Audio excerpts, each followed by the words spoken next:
Welcome to the Sound in Marketing Podcast. Today we pick up where we left off with Adam Emfield of Cerence. In the last episode, Adam left us with a great thought. Let's think bigger and bolder with our voice mobility design than what the consumer expects it to be capable of. That's exciting to hear that there are customers out there, or there's people out there that said, okay, let's try something. Because I think that's the only way that voice is going to succeed is if we do a trial and error. So that's wonderful to hear. When you partner with these clients, is this something where you're partnering for quite a bit of time? Do they hire you for a little while and then you come back? Like what would be the return rate? What would be the progress that you would do? So that's another area where you've seen evolution in the past few years.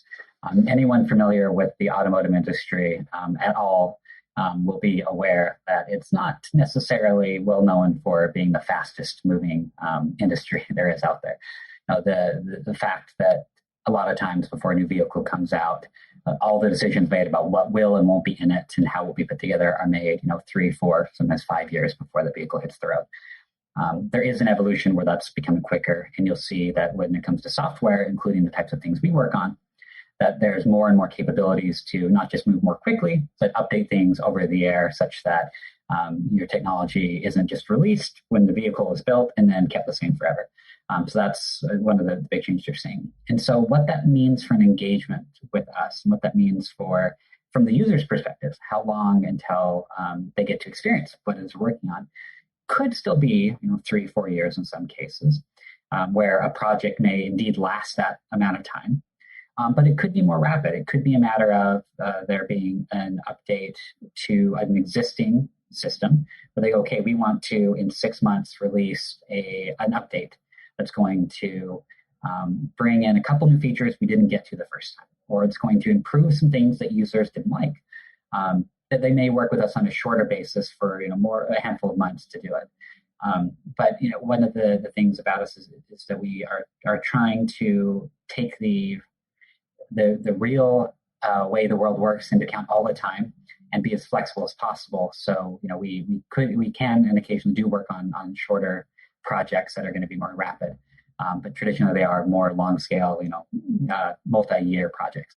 I'm glad to hear that, because I feel that the industry is improving in real time. This is something that you guys are still figuring out.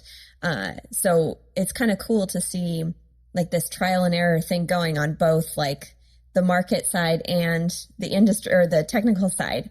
So it's kind of fun I don't know. It seems a little different than, other use cases. Do you have any projects coming up or that you're working on now that you're really excited about, or it's coming up that you can talk about? Yeah, I'll talk about this more so as some of the technologies in particular, because sometimes they're across multiple projects, sometimes they're to a specific one. The ones that, from my perspective, focus on UX in particular make me excited, but I think that you'll find that the sentiment is shared with my colleagues across the company. We've been working on this technology for a little while called Just Talk, which is one that I geek out a bit about. In the voice world, we talk usually about the traditional push to talk. You press the button, the system beeps, or maybe says something at you, you speak back, and you take turns.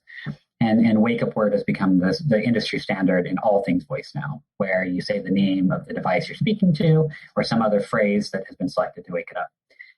And I think that despite the earliest concerns some users had around, is it really going to understand me? Do I really want this listening for this word all the time? We found that actually has been really successful, and from speakers to cars to everything else. Just Talk is the evolution of that. I like to refer to it as going beyond Star Trek. Star Trek still had the wake up word to computer, but where the system is intelligent enough to be there when you need it and not when you don't want it there. Where you are speaking and the system can say, oh, this is directed towards me. I know you're asking for navigation somewhere. So I can confirm or I can start navigation, whatever is most appropriate at the time, without you having to use that wake up word. So you're driving, like get directions to Mike's Pastry in Cambridge and in Boston. So it can start driving me there. Whereas if I'm talking to someone sitting in the passenger seat and we're talking about where we want to go eat, it knows we're not asking for reviews or directions or booking a table until we're ready to do that. So the whole idea of getting rid of that makes it much more human-like. In fact, in a user study we did, we asked people, hey, if you're asking the person who's next to you to help you with the task, are you likely to, A, tap them on the shoulder, B, address them by name, or C, start speaking just what it is you need? And assuming it's someone who knows you well, 99% of people aren't going to tap them on the shoulder. 1% said they would still, but the others would mostly just say what they needed, except in certain circumstances. So it mirrors with human behavior. So that was one technology I want to talk about that we'll see coming soon enough, where with privacy concerns taken into mind, with some very thorough testing to make sure that the false alarms and the false rejection rates are where they need to be, that we'll see more of the stuff hitting the road soon. And I think it's going to be a big change. It's going to feel very next generation, very beyond Star Trek, that I'm excited about. But more briefly, I will say a lot of this multimodal stuff excites me a lot too. I used eye trackers throughout graduate school for a long time, and I can geek out over watching how long someone looks at something and their exact patterns of gazing. Not everyone needs to do that, but having a voice assistant that you can talk to in phrases that are more maybe abstract, more generic, especially because when you're driving, oftentimes your mind's on driving, not on formulating the perfect way to communicate an idea. And so for it to know where you're looking, whether that's out at the road asking about something, or whether you're trying to call a contact, you've got a list of 4, and knowing that you're looking at one, you say, that one, right, that mic. So you don't have to reach and tap it. The ability to bring in these additional modalities, the ability to detect other things in voice, such as your emotion, or if you're angry and you're yelling at it because it's not understanding you, or you're frustrated because you don't know you can make the lane change quick enough and you want new directions, whatever it may be. The ability to use those additional elements that we're seeing make their way to the cars more, that really excites me, because I think that breaks down a lot of barriers of usability and allows these systems that just suddenly feel more intelligent and less like the machines that we feel like we've been talking to for so long. Well, we're sensorial creatures. So we're never, I'm pretty sure I'm right about this, but even if we're talking to each other, it's not that we are just using sound right now. You and I are looking at each other. But there's other elements that are around us that's associated with the moment. So like it's warm in here, so like my hands are a little bit clammy. I can taste the water that I'm drinking. Like there's more going on. And so focusing on a multisensorial or multimodal perspective will make it more human-like. So I completely agree with you. Is there anything else that you wanted to tell me about that's going on or exciting you in the industry? Sure. This is an area that touches us as well, but I'll talk about it in a general sense.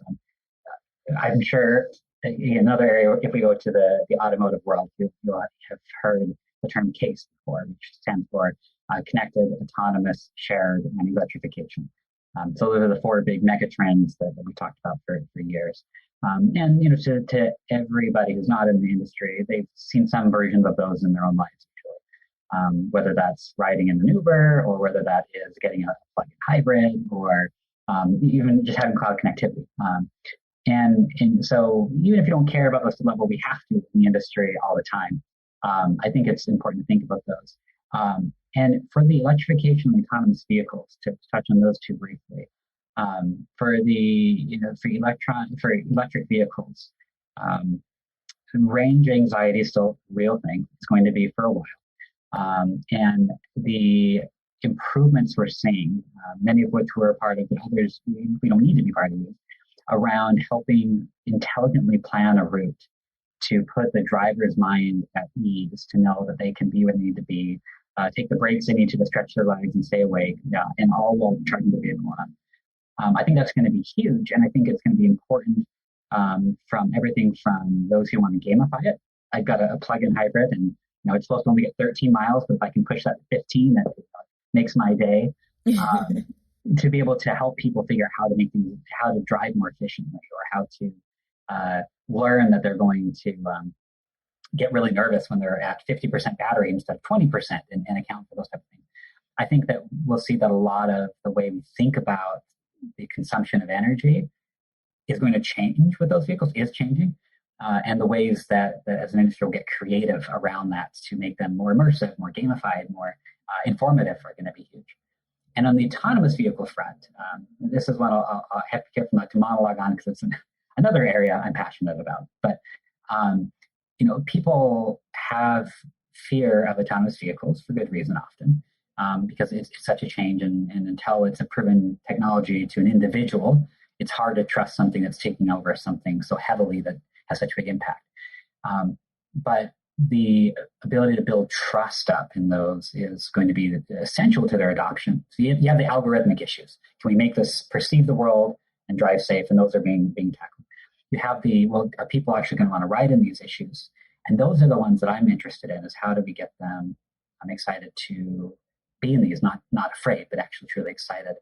And how do we build trust in them? And how do we help them overcome the not just the fear, but like an autonomous vehicle passing a garbage truck, like going on the wrong side of the road, can scare someone. Right? Being able to explain why this vehicle is making decisions is going to be almost as important as making the decisions to help keep people in mind. So I'm really excited to see the industry not just think about the algorithms for making these autonomous vehicles now, but thinking about how we can make them introspective and informative in a way that people will trust them and be able to get information from them, to a point where hopefully, not too many years from now, we can think about that as the norm, where, it's just what we do. It's part of how we get where we're going.